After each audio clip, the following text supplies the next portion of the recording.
Mis padres negligentes siempre prefirieron a mi hermana discapacitada sobre mí y pensaron que yo estaba bien con eso. Pero en mi cumpleaños número 18, finalmente me cansé y me fui de casa. Mi hermana nació cuando yo tenía 2 años y fue diagnosticada con síndrome de Down. Naturalmente, ella atrajo más atención de mis padres, pero no tenía problemas con eso, ya que también me gustaba jugar con ella. Pero a medida que crecimos, las cosas empeoraron. Constantemente tenía que renunciar a la oportunidad de ver mis programas de televisión favoritos porque ella necesitaba sus vídeos musicales de consuelo. Cada vez que traía a casa un examen con una puntuación perfecta, me ignoraban en favor de mi hermana, que sacaba un 50%. Aún así, seguía esforzándome en la escuela porque mi sueño era convertirme en abogado algún día, pero siempre me molestaba cuando mis padres decían a los demás que solo me iba bien gracias al esfuerzo que ellos ponían en criarme. Cuando tenía 13 años, organizaron unas vacaciones sin siquiera decirme que iban a algún lado.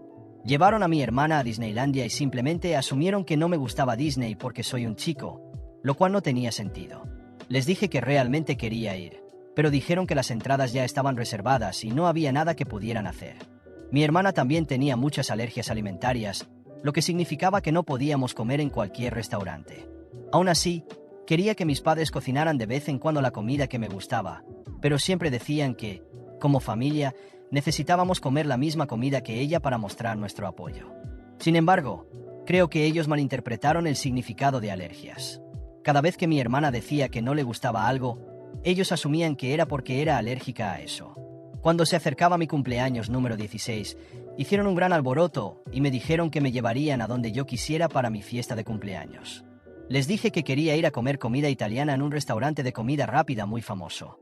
Respondieron que no podían llevarme allí porque mi hermana era alérgica a la comida italiana. Ella no es alérgica en absoluto y en realidad simplemente no le gusta. Pero, por supuesto, mis padres no admitirían eso. Les pregunté si estaban mintiendo cuando me dijeron que podía pedir cualquier cosa y se pusieron realmente nerviosos. Luego intentaron hacerme sentir culpable diciendo no querrás que tu hermana pase hambre mientras tú celebras, ¿verdad? Les recordé amablemente que habían planeado unas vacaciones enteras, excluyéndome a mí. Mi cumpleaños era un día especial para mí, así que deberían poder comprometerse un poco. Pero para mi sorpresa, simplemente se negaron rotundamente a cumplir mi deseo. Durante una semana entera, siguieron preguntándome si había cambiado de opinión y estaba listo para hacer lo correcto. Mi respuesta nunca cambió, ya que no iba a ceder esta vez. A ellos ni siquiera les importó y me dijeron que habían reservado el restaurante favorito de la familia para mi cumpleaños. El restaurante favorito de la familia al que se referían es un restaurante que le encanta a mi hermana, pero odio comer allí. Solo sirve pescado y sushi, ninguno de los cuales puedo digerir adecuadamente. Viendo que les importaba tan poco mi opinión y deseos, simplemente me rendí y los dejé hacer lo que querían. No sé por qué, pero nuevamente fueron a Facebook y publicaron sobre cómo me estaban llevando a mi supuesto restaurante favorito. Aunque era caro, pocos sabían que tenía planes de desaparecer con mis amigos. El día de mi cumpleaños, me desperté antes que todos a las 7 de la mañana y salí a pasar el rato en la casa de mi mejor amigo. Después de salir de casa en mi cumpleaños número 18, fui a la casa de mi mejor amigo, Lucas. Él sabía por lo que estaba pasando y siempre fue la única persona que realmente entendía cuán injusta era mi situación. Pasamos el día jugando videojuegos y hablando del futuro, y él sugirió algo que nunca había pasado por mi mente. ¿Por qué no te mudas aquí definitivamente? Ya tienes 18 años, puedes empezar a buscar un trabajo y ahorrar algo de dinero. La idea de librarme de la casa de mis padres de una vez por todas parecía perfecta. Ya había ahorrado algo de dinero que ganaba dando clases particulares a algunos compañeros de la escuela, así que tenía lo suficiente para mantenerme por un tiempo. Hablé con la mamá de Lucas, que siempre fue muy amable conmigo, y me dijo que podía quedarme el tiempo que necesitara, siempre que ayudara con las tareas y contribuyera cuando consiguiera un trabajo. Era como si un peso se hubiera quitado de mis hombros. Cuando mis padres se dieron cuenta de que no volvería a casa, empezaron a llamarme frenéticamente. Ignoré todas las llamadas los primeros días, pero eventualmente se presentaron en la casa de Lucas. La mamá de él, doña Marta, fue quien atendió y les explicó que yo no quería verlos en ese momento. Hicieron un gran escándalo, exigiendo que saliera a hablar con ellos, y fue entonces que finalmente salí a enfrentarlos. Mi madre, con lágrimas en los ojos, comenzó a decir que yo estaba siendo egoísta e irresponsable. Me acusó de abandonar a la familia, especialmente a mi hermana, que me necesitaba. Mi padre, por otro lado, estaba furioso. Decía que no tenía derecho a simplemente huir, y que debía volver de inmediato a casa, porque ese era mi lugar. Respiré hondo e intenté mantener la calma, pero no pude evitar que años de resentimiento salieran a flote. Les pregunté dónde estaba toda esa preocupación cuando organizaron unas vacaciones sin ni siquiera avisarme, cuando decidieron que mis preferencias nunca importaban, y cuando me dejaron claro una y otra vez que mi hermana era más importante que yo. Dije que estaba cansado de ser tratado como alguien secundario en mi propia vida y que no iba a aceptar eso nunca más. Se quedaron en shock, especialmente cuando mencioné todos los momentos específicos en que fui dejado de lado para que mi hermana tuviera lo que quería. Mi madre intentó argumentar, diciendo que todo lo que hacían era por amor, pero yo ya estaba harto de las excusas. Respondí que, si esa era su manera de demostrar amor, entonces prefería mantenerme lejos. Mi padre amenazó con dejar de apoyarme económicamente, como si eso fuera un golpe devastador, pero ya había decidido que prefería enfrentar cualquier dificultad a volver a esa casa donde nunca me sentí valorado. Después de más discusiones, se fueron furiosos, y yo sentí una mezcla de tristeza y alivio. Tristeza, porque en el fondo quería tener una familia que realmente se preocupara por mí, pero alivio por finalmente estar libre de esa situación asfixiante. En los meses siguientes, comencé a trabajar en una cafetería y logré ahorrar algo de dinero. No era mucho, pero era suficiente para ayudar a doña Marta y planear mi independencia. Lucas siempre estuvo a mi lado, y juntos decidimos alquilar un pequeño apartamento. Fue una etapa difícil, pero la sensación de libertad y autonomía hizo que todo valiera la pena.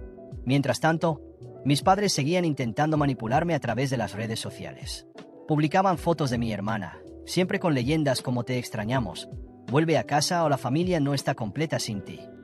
Sabía que era solo un intento de hacerme sentir culpable, así que nunca respondí. Después de un tiempo, empezaron a recibir críticas de familiares y conocidos, ya que la narrativa que ellos contaban no coincidía con la realidad. Algunos parientes cercanos, que siempre sospecharon de cómo me trataban, comenzaron a buscarme para saber mi versión de los hechos. Y yo les conté todo. La verdad salió a la luz de una manera que jamás esperé. Una prima mía, que siempre fue muy activa en las redes sociales, terminó exponiéndolo todo públicamente. Hizo una larga publicación hablando sobre la forma en que mis padres me descuidaban, cómo me excluyeron de los viajes y cómo siempre priorizaban a mi hermana a tal punto de tratarme como un completo extraño. La publicación se viralizó entre nuestros conocidos y fue entonces cuando empecé a recibir mensajes de apoyo de otras personas que también se sintieron desatendidas en sus familias. Mis padres, obviamente, no estaban nada contentos con eso. Intentaron defenderse, diciendo que todo lo que hacían era por el bien de la familia y que yo estaba exagerando. Pero para ese entonces, nadie les creía. Empezaron a perder amigos e incluso familiares que solían defenderlos comenzaron a alejarse. Un día, recibí un mensaje de mi padre. Decía que mi madre estaba deprimida por toda la situación y que debía volver a casa para arreglar las cosas. Me quedé en silencio durante un buen rato, pensando en cómo responder. Finalmente, envié un mensaje diciendo que siempre quise tener una familia que realmente se preocupara por mí, pero que ellos habían tomado la decisión de ignorarme y ahora estaban enfrentando las consecuencias de eso. Lo último que quería era ver a mi madre sufrir, pero tampoco podía simplemente olvidar todo lo que me hicieron. Ellos necesitaban entender que sus acciones tenían consecuencias. Estaba dispuesto a conversar, pero solo si estaban listos para realmente escucharme y cambiar sus actitudes. Hasta el día de hoy, esa conversación nunca ha sucedido. Finalmente, logré ingresar a la Facultad de Derecho, que siempre fue mi sueño. Trabajé mucho para llegar hasta aquí, y sé que no puedo contar con el apoyo de mis padres, pero eso ya no me molesta. Tengo amigos verdaderos, personas que realmente se preocupan por mí y me apoyan de verdad. Y, por primera vez en mucho tiempo, siento que soy importante, que mis decisiones y opiniones realmente importan. La vida lejos de mis padres no fue fácil, pero fue liberadora. Y lo más irónico de todo es que, a pesar de todo el esfuerzo que hicieron para mantenerme cerca solo como un apoyo para mi hermana, ahora están solos.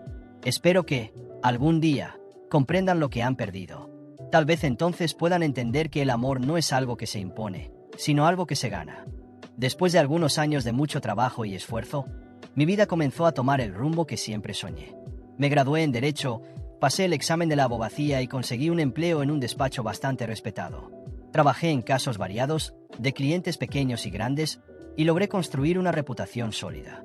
Mi dedicación y profesionalismo finalmente dieron frutos, y la sensación de independencia total era algo que no cambiaría por nada.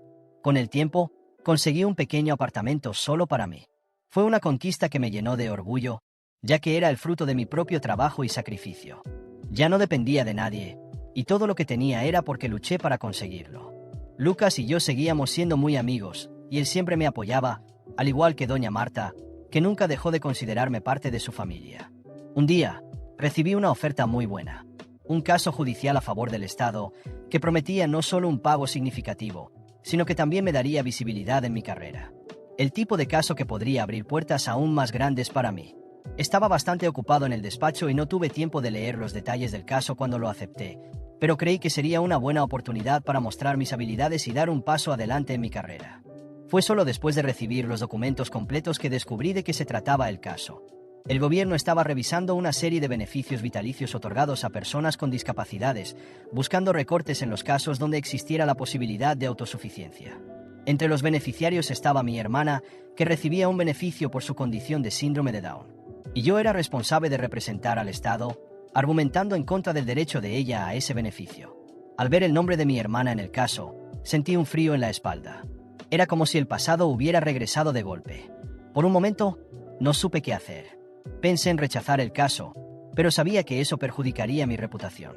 El despacho estaba contando conmigo, y rechazarlo sin una justificación plausible podría poner en riesgo todo lo que había construido hasta ahora. Además, este era el tipo de trabajo que siempre quise hacer. Actuar en casos que involucraran al gobierno, con alto impacto y mucha responsabilidad. Pasé esa noche sin dormir, tratando de decidir qué hacer. Por más que mi relación con mi familia hubiera terminado de manera amarga, había una parte de mí que se sentía incómoda al estar del otro lado, el lado que podría causar aún más dificultades para mi hermana. Sin embargo, también había otra parte de mí que sabía que debía ser profesional. No estaba representando a alguien al azar. Estaba representando al gobierno, el interés colectivo, y debía actuar en consecuencia. Al final, decidí seguir adelante con el caso. Sabía que debía ser imparcial, que mi función como abogado era asegurarme de que las leyes se aplicaran correctamente. Fui a las audiencias preparado e hice mi trabajo lo mejor que pude. Presenté argumentos sólidos, demostré que, de acuerdo con las normas y las investigaciones del Estado, los cuidados que recibía mi hermana podrían ser readecuados y que el beneficio vitalicio ya no era necesario. La decisión final fue a favor del Estado, y mi hermana perdió el beneficio. Mi madre estuvo presente en la última audiencia y me lanzó una mirada que nunca olvidaré. No era solo de dolor, era de pura decepción, como si yo hubiera traicionado todo lo que quedaba de nuestra relación. Traté de convencerme de que no había otra elección. Hice lo que era correcto, hice mi trabajo, pero esa mirada permaneció conmigo durante mucho tiempo.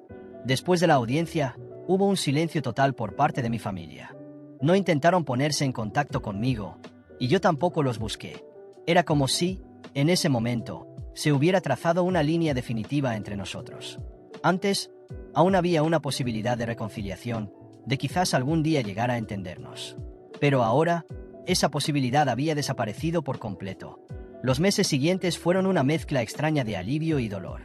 Alivio porque, de alguna manera, estaba libre de cualquier expectativa u obligación hacia mi familia. La relación ya estaba rota, y ahora no había nada más que remendar. Pero el dolor seguía allí, como una herida que, aunque ya no sangraba, aún dolía.